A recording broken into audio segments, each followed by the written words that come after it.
Okay, I need to do this again, but like, not waste time.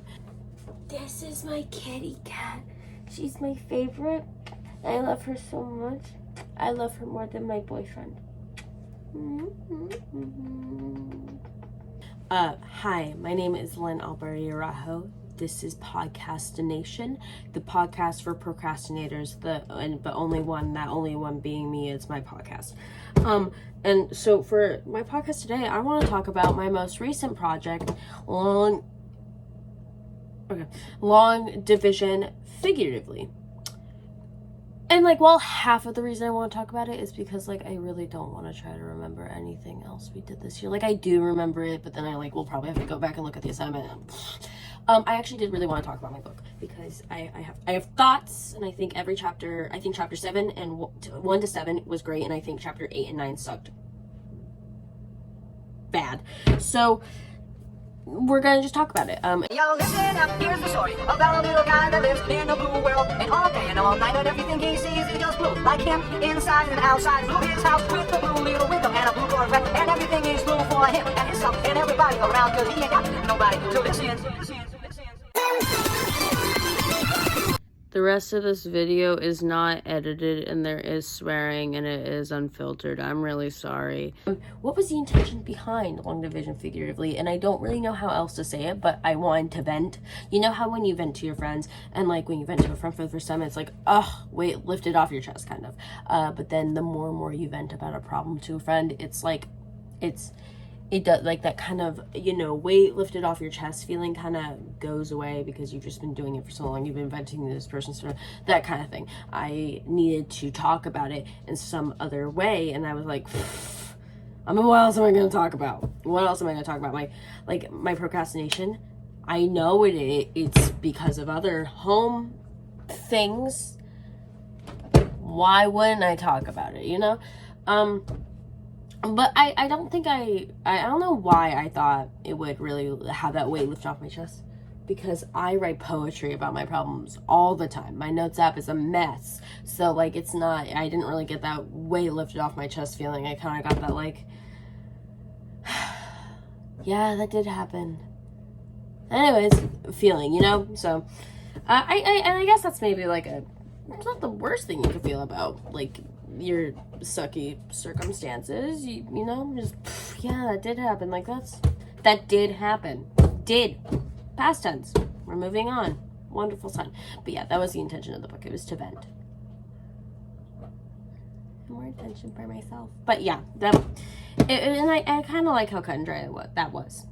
Just it was I had a very simple want to write about it, and I think that simple want let me get a bit more complex in explaining it.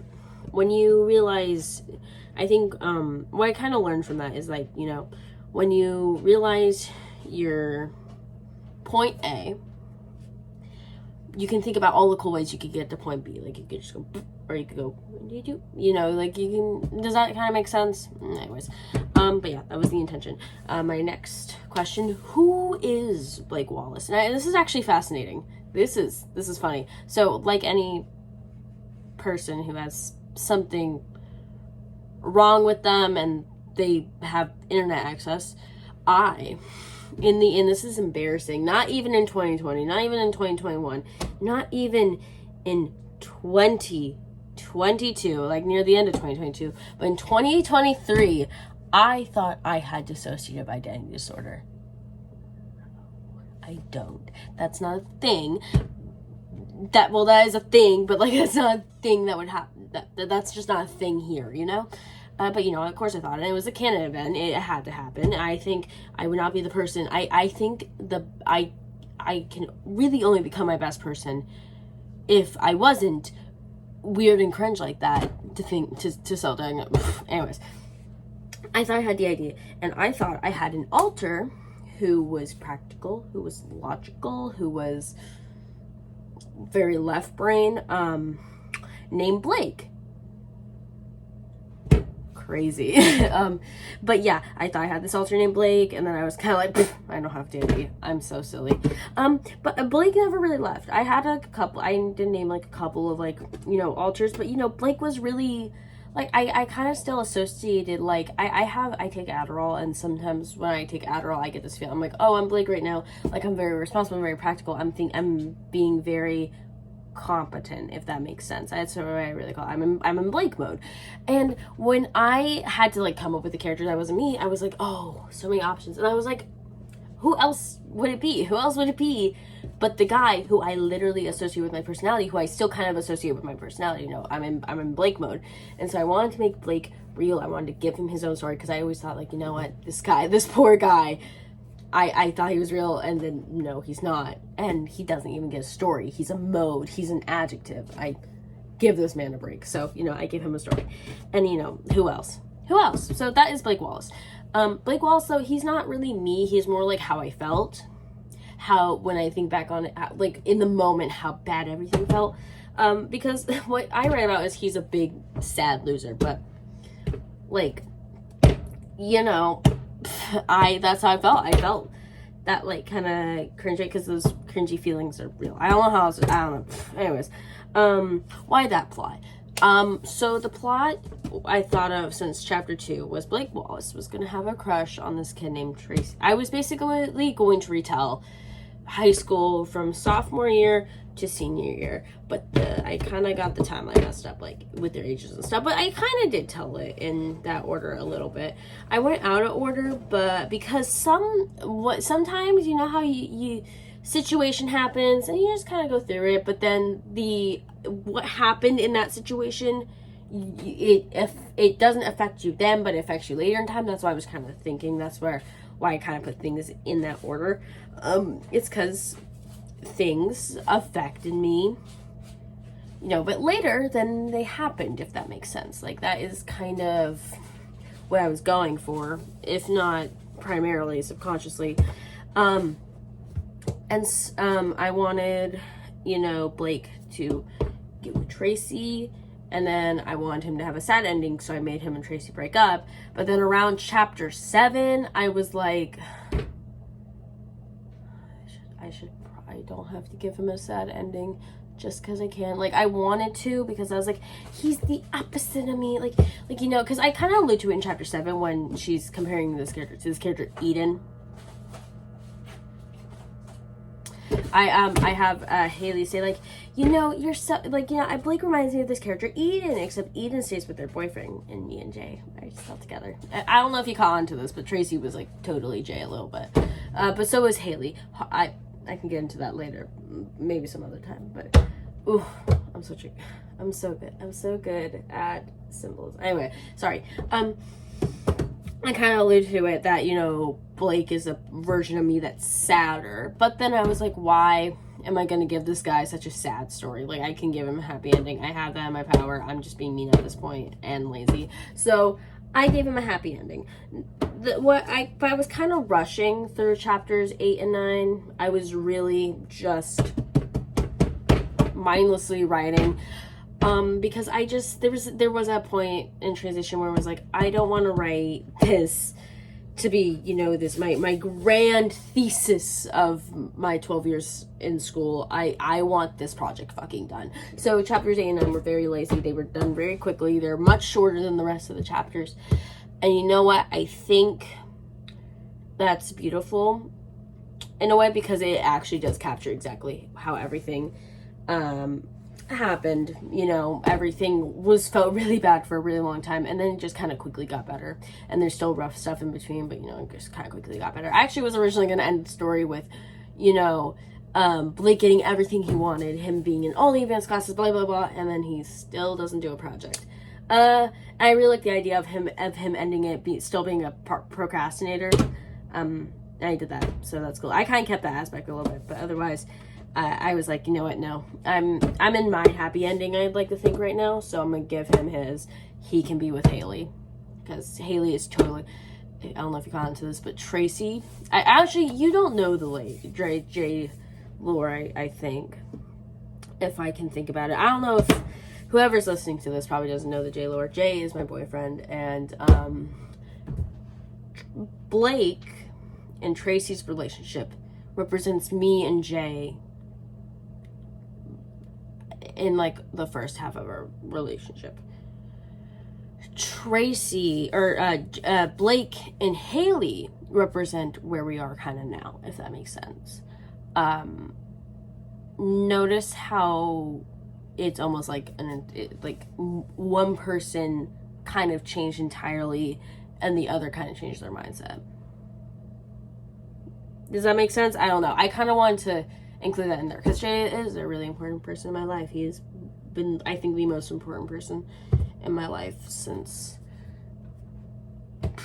sophomore year. So yeah, anyways, most enjoyable part of writing, long division figuratively. I think the most enjoyable part was definitely the chapter, what chapter is that? It's the chapter where Blake is writing like diary entries. I really enjoyed writing that chapter because I was like, man, I can be funny here because, like, you know, I can show how, you know, he's just a silly teenage boy, you know, he has a crush on another boy and he's gonna talk about it, you know, so like and the way he's gonna talk about it is like, this fucking guy, you know, and because like I totally think he would talk about it like that. And it was really fun to write. I don't know, I had a lot of fun writing that chapter. I also had a lot of fun writing Haley's parts because I wish I could expand on her more because, you know, but yeah, I had fun writing Haley's parts too because I have fun writing the parts where it's like their dialogue, whether it be a diary entry, whether it be the note in between Tracy and Blake, and whether it be Haley's little podcast like excerpt. Like I really liked writing those parts. Those were probably the most fun. I also really liked designing the cover of the book. That was fun too. Now let's move on to why I hate it. I kind of already talked about why I hate it. I think I mostly hate it because it's not a masterpiece. It's not, I don't think it's good. I think it's good up to chapter 7. Then it gets weird. And then it ends abruptly. I think I ended it bad and I don't like it. I didn't think of endgame. And I realize that a lot because I'm not very good at thinking how to end things or how it's supposed to come to an end. I kind of need help with that. So, you know, I struggle a lot with that in my writing. And so that's kind of, I think my biggest gripe with it is that I just, even this grand poobah of, I hope that's the thing I'm allowed to, I say a lot of things I don't actually know what they mean. This grand, you know, masterpiece that was supposed to, you know, really showcase my writing skills ended like all the rest of them. Me not knowing how to end it because I don't know how to end things. And maybe that's like, you know, like a, you know, maybe that's just what something that's wrong with me as a person. I just don't know when to quit. I can't get off that grind. But it is like a thing. It is like a thing I need to work on. So that is actually just why I hate it. I hate chapter 8 and 9, and I think I got lazy. I think I was planning on writing this thrilling 50 chapter book and knowing damn well the thing's only gonna be nine chapters, and I didn't prepare for that. I low-key kind of wish I wrote a short story about like a unicorn or something.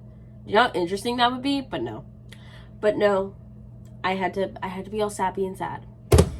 Anyways, I think that's all I have to really say about it. I think I need to edit this and get it turned in so I can walk across the stage in like 5 days. And I just kind of wanted to end this off by saying thank you to Miss Newby, the person who I need to turn this project into. You have been very helpful. You've been very insightful. Your little note that you wrote for me for graduation made me cry, so thank you for that one. I'm going to save it forever. And I really appreciate you for getting me to write again. I won't lie. I think I wrote this in my project. Maybe we can hear it again. So, when I was in 7th grade, I had to read an essay I wrote about a book. The book was called Early Bicycle, I think. And I read an essay on the book and I had to read out last class. And I kind of, I don't know how to say it. I read out class. It was too much time, and I wanted to not really in that moment. Not for real, but you know, so I was like, damn, I can never, no one can see my fucking writing. And like, it didn't help that like just a couple of lessons. Like one time I wrote a metaphor, my cousin made fun of me for it. She's like, that's so fucking stupid. You know, like, there's like little things that just made me, my confidence down. And then finally, like after years of that shit, I was in class. and I read my poem Charlie, which I also think has a very subper, like it's so okay, it's such an okay poem. But I read and not only were you proud, because you seemed proud, but like my clapping, and I think Sammy was it was something classing, wrote on something, we were doing like a conversation, like, oh, I want to Charlie, how do you, depression, I don't know what to tell you, but that moment really built my confidence back almost immediately, and I was like, oh, maybe you guys are gonna say, so just that sounds. Anyways, that's it. That's the Podcastination. It will not be the last one. I think in Miss Newby's honor, I will continue Podcastination. That does not mean there's gonna be normal updates. That means that I'm gonna update it probably in about a year and a half. Thank you. And I had to give you a moral to take away from this.